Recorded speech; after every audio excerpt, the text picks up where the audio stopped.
নমস্কার। অনেকে এই প্রশ্ন করে যে একই সময়ে জন্ম নেওয়ার পরেও বা মাত্র 2-3 মিনিটের ব্যবধানে জন্ম নেওয়ার পরেও টুইন্স বেবিদের ক্ষেত্রে দু রকম শৈলী কেন হচ্ছে। কেউ খুব সাকসেস পাচ্ছে, কেউ ব্যর্থ হচ্ছে, কেউ প্রচণ্ড উগ্র, আবার কেউ প্রচণ্ড ভদ্র। দু রকমের শৈলী। বা একই সময় অনেক বাচ্চা কাচ্চা জন্ম নেয়, প্রত্যেকের আলাদা কেন। কেউ খুব প্রভাবশালী ঘরে জন্ম নিচ্ছে, তো কেউ মধ্যবিত্তে, আবার কেউ মধ্যবিত্তে জন্ম নিচ্ছে, কেউ একদম দুস্থ পরিবারে জন্ম নিচ্ছে, যে তার খাবার পয়সাটুকু হয়ে উঠছে না।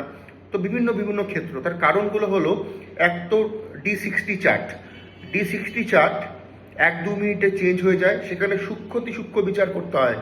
ওই মাঙ্গলিক কালসর্পর বিচার ওখানে হয় না।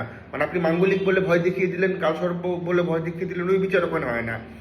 ডি60 চার্টের বিচার তারাই করতে পারে যারা প্রকৃত জ্যোতিষী, যাদের অ্যাস্ট্রোলজি নিয়ে প্রবলতর জ্ঞান রয়েছে।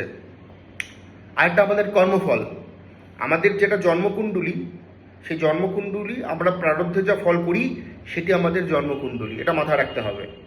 রাহুকেতুর এক্সিস, শনির প্রভাব এবং আরও বেশ কিছু কানেকশনস দেখে বোঝা যায় যে জাতক জাতিকাদের তার প্রারব্ধে তারা কী ছিল এবং কোন বিষয় তারা এই জীবনে সাফার করছে বা আগামী দিনে করতে চলছে। আর 3 নম্বরটা হচ্ছে, গ্রহের কেউ না কেউ কোনো না কোনো চরণে জন্ম হয়, কোনো না কোনো নক্ষত্রে, 1 চরণ, 2 চরণ, 3 চরণ, 4 চরণ। কার কোন চরণে জন্ম হয়েছে। শুভ চরণে জন্ম নিলে জাতক জাতিকা শাইন করবে। হয়তো কেউ মঙ্গলের শুভ চরণে জন্ম নিয়েছে, সে হয়তো বড় সায়েন্টিস্ট হয়ে গেল বা বড় সেনা বিভাগের কর্মী হয়ে গেল। আবার মঙ্গলের অশুভ চরণ পেয়ে গেছে, উগ্র হয়ে গেল, মদ মাতাল হয়ে গেল, টেররিস্ট হয়ে গেল।